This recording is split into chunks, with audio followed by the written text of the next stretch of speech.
Hello and welcome to another episode of Literary Gladiators, the show where we discuss and debate literature in all of its forms. If it's written work, it's game. Let's meet the panel. Larry. Lily. Kelsey. And Josh. Hello everyone, welcome back. Thank you. What are we going over today, Laney? Today Welcome we are back to you. discussing East of Eden by John Steinbeck. My Okay. all-time favorite novel. Really? Yes. One of my favorites as well. I read that right after graduating college. And I wanted to savor the moment, so I sprang down. I read it in 4 days. Hmm. It's gripping. And I had to see it through. So Did you do anything else during those 4 days? Not much. I think I don't blame you. First question. Can you see this novel as being an allegory for the book of Genesis, and if so, how? Who can't see this novel as an allegory for that? It just about the whole thing is Cain and Abel. It's Yeah. the story. It's Charles and Adam, Cal and Aaron. It's clear. Yeah. It's so clear. It's like it's so purposeful to even the point where it's Charles that has the scar on his face, right? Mm-hmm. It's Right, just- marked like Cain. Yeah, it's just really astounding, like how you can't ignore the fact that that's there. It's really amazing. What I find fascinating is the idea, the fact that what Cal did with the fact that Cal decided to work for the money couldn't satisfy his father, Yeah. but Aaron going to college, that was able to do so. Very parallel to Cain, or Abel was able to satisfy God because he slayed and sacrificed the sheep. But Cain could not do so by harvesting the food, which both of them seem like Equal decent jobs. and some people would argue that they would rather them harvest the food, especially if they're a vegan or a vegetarian. Mhm. But the fact that God has these preferences, I think, even though I'm going to go a little bit off, you remember the story of Adam and Lilith?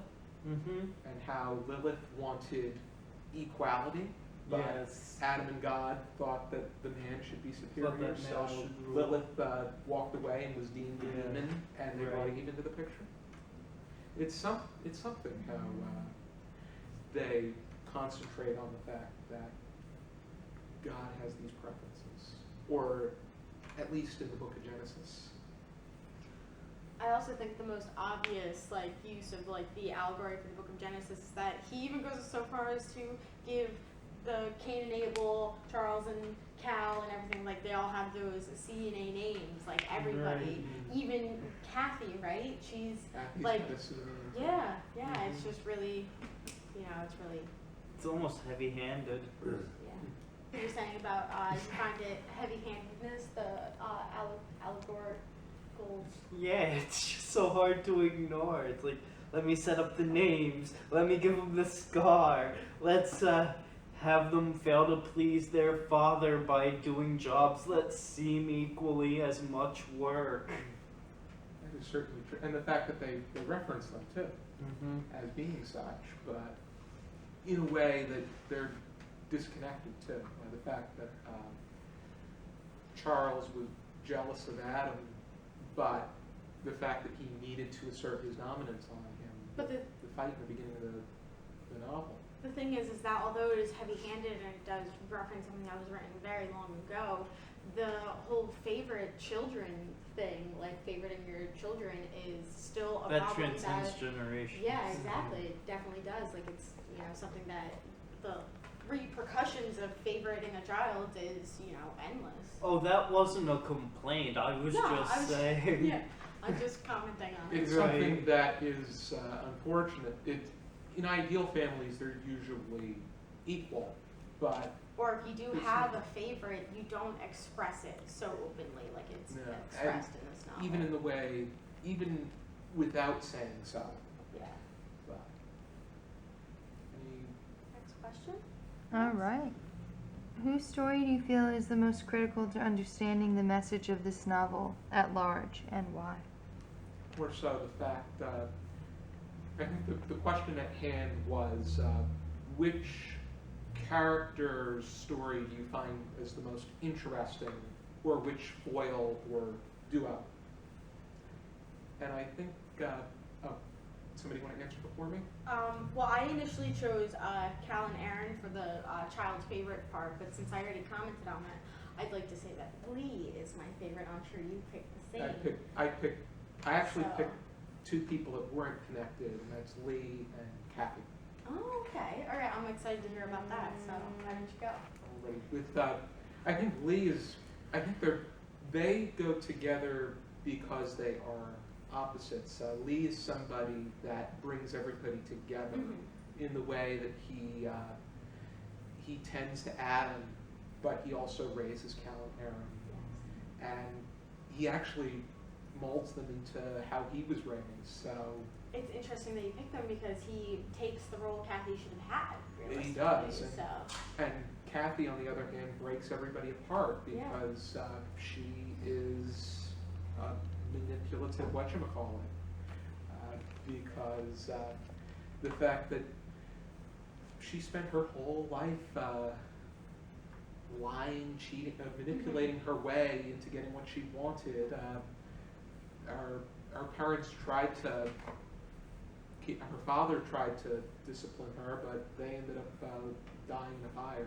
So I think I really enjoy Lee as a character because his inquiry and his inquiry into the word Tim Shell and the use of it and everything really brings the novel to its head, and it kind of just like the word Tim Shell exemplifies the whole novel, and because he's the one who finds it, I think he is a pivotal character, and I have a fixation on the word Tim Shell and its meaning and the powerful message it very strong way to place it as it was placed at in that particular point in time, just as a mode of saying, thou mayest. yeah, that was.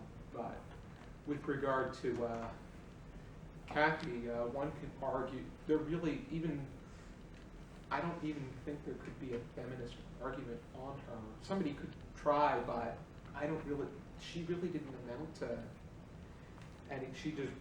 She shot Adam, left him and the kids, and then went to a whorehouse. Lily, do you have a challenge on this? Can you do this? I'm gonna leave this alone. She's not even written as a human, really. I think Yeah. Steinbeck even calls her a monster. Yeah. I think that she is the fact that she left them and then just decided to. She just was. Nothing good came out of her life, and she just antagonized everything. She just continued to manipulate her way into. And then when she died, she left everything that she had control over to Aaron, because she didn't like Cal, because Cal confronted her for what she was. So, is she the Lilith figure then, if she's the monster and the deviant who rips everything apart and fails to be the conventional maternal figure? Question should be, did she make any explanations into asserting equality across the board? Right, she wasn't as egalitarian as Because- Lilith was. Because Lilith actually had a legitimate message. Yeah, she had a plan. Yeah, this was taken out of the Book of Genesis according to the history of the Bible. But the fact that there was no plan but to cause mischief. On the other hand, whose argument are you listening to? I feel like there's a very loose connection between the two, but I wouldn't say that she is the Lilith figure. I agree. I agree that she's not the real figure, and if it is, it's But not that's a really good clear. point. Yeah. Who was your favorite character or most important pairing? I say the brothers are the most significant. All of the brothers, both brother pairings, or Yes, yeah. because you have the Cain and Abel parallel on the one side and then something else going on across. The fact that, granted, it's something that Adam was Not, he was, while he was deemed as being somebody that was meant to be the darling, he had his flaws, and he had many of them. He got himself into trouble. He was in prison. He had to run back to Charles time and time again, but arguments kept separating them. And then eventually, when Charles passed away, that pretty much summed that up. Larry? Just continuing Josh, some of Adam's other flaws are he's lazy. He's, what else can you say about him? He's Self-absorbed at times. yeah, he's completely self-absorbed, self-pitying. And he could have taken on the role that Kathy left to him, Yeah. but he failed at doing that. Because he was too fixated on her. Yeah, he fell for this forbidden fruit per se. But we can go into my argument about what I believe the forbidden fruit is. He's wasteful. He sits for seasons upon the most fertile land in the entire valley and does nothing with it. Yeah. He's kind of a glory seeker, right? With this whole refrigerated train car Yeah. idea. He's like looking for the get rich quick kind of thing.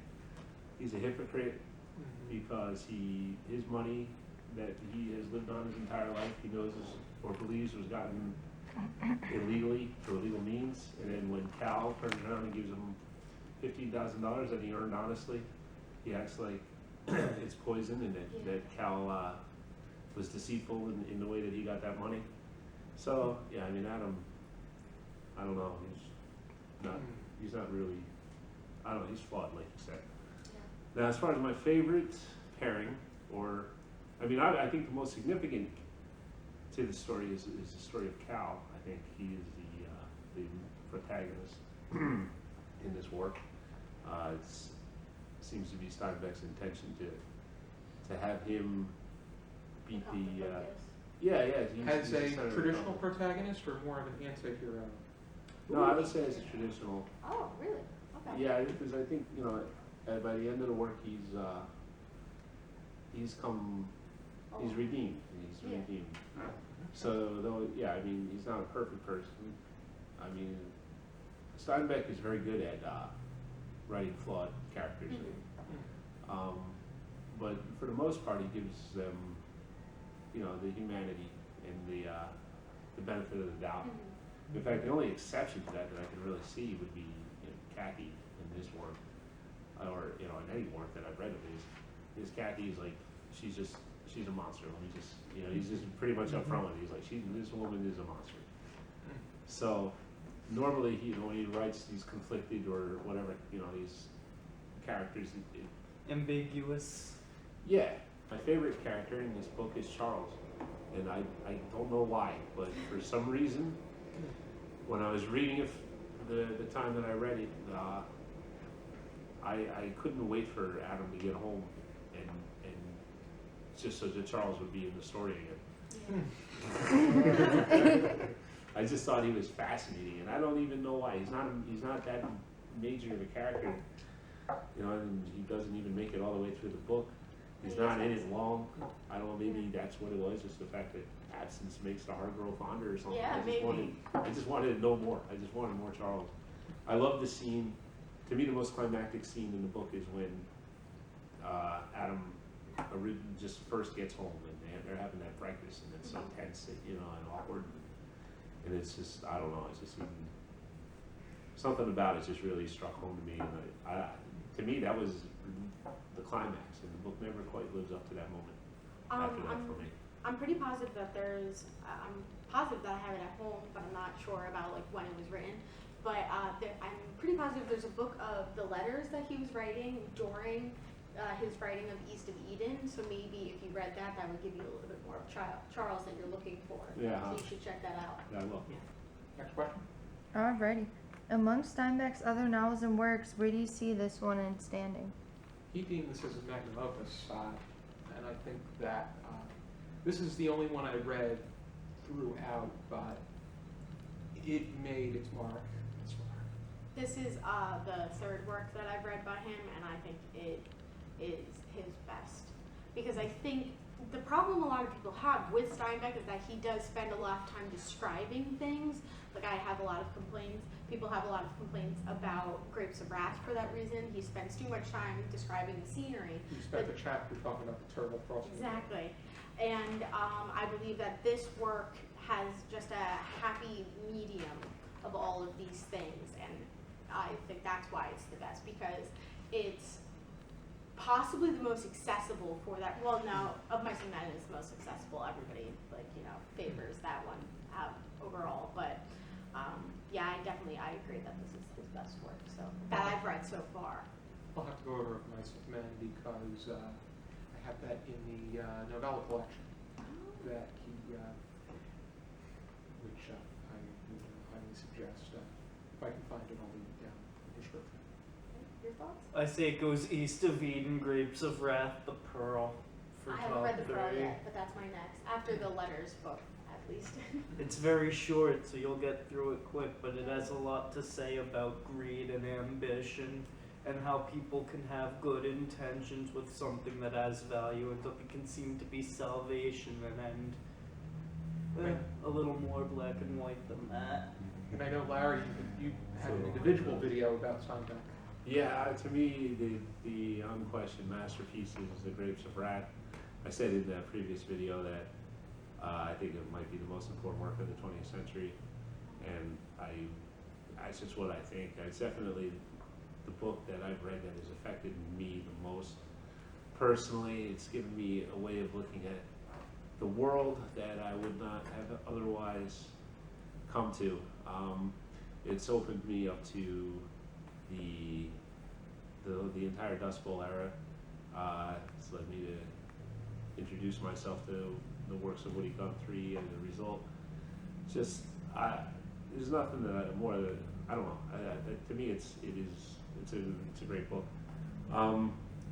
East of Eden, it's okay. It's not my favorite. I think it's a little bit, seems a little contrived. I mean, you could say that about all Steinbeck work, I guess, because he's definitely writing to make a point, always. So you could say that about any of it, but to me, I don't know. It was just a little too on the nose, maybe, and I don't really agree with the free will aspect of things necessarily. So yeah, it's not up there for me. I would recommend Cannery Row, Tortilla Flat before it, and then probably East Eden would be third if you want to consider Tortilla Flat and Cannery Row one work, because they're so similar. Any final thoughts? Read anything you can by Steinbeck as long as you read something. I agree. I plan on reading more of it. Rightfully a Nobel Prize winner, 1962. Yeah, I would say that with this work, the story is great, and also I like the fact that it kind of takes place around now, but 100 years prior. So it's like, turn of the century kind of. Yeah. And he writes a bit about, that. I think he also writes about the sprawl of, that might be a different book. I'm getting confused. But about the lust, the wanderlust of Americans, and how it's kind of bred into us by the fact that we're all ancestors of people who traveled across the Atlantic Ocean to get here, so we're kind of like have that need to push further out west. I'm not sure if that's what he did. Does he go on that in this book, or is that a different book? I'm not sure if it is this book. I think it's another one. Which is the one? What's the?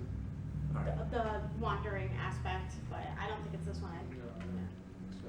Okay, my fault. But But it he is a does good talk about point of the, another book, so. yeah, that might be Travels with Charlie. Well, But- that is pure Steinbeck, though, Yeah. because everybody is sort of lost, Yeah. traveling, seeking something. Yeah, I just wanted to say that that's another aspect of this book that I thought was really interesting. He talks about the automobile and the ingenuity of the new era of the Industrial Revolution and everything, of coming along, shrinking the world. He's commenting on that alongside the story that he's telling. So it's good stuff. If you're interested in checking out East of Eden for yourself, We both recommend the same copy. It is the Penguin Classics edition. We close. It's 602. Yeah, it's 602 pages, but it's worth the 602 pages. This is probably, I would say this is a good place to begin when it comes to Steinbeck. It's likable and it's Or you could choose his shorter work. Of Mice and Men. probably, Yeah. Mice and Men is where you can be. I Where would just most say, people begin I is would with, just like, say Mice and Men. you would need to advance to the Grapes of Wrath. You shouldn't start with the Grapes of Wrath, No. Definitely not. much to Larry's dismay. No, I agree. No, it's the best, but that doesn't mean you should start with it. No, I agree. I Save the agree. best for last. Cannery Row is another one. It's very accessible, very easy. The Pearl's simple enough. And Kelsey has all her little notes from high school. Yeah, still in my book. Reasonably so. Dr. Bordelon would be very happy with you. Yeah. Really good. Be sure to join us next time for another episode of Literary Gladiators. For now, keep reading.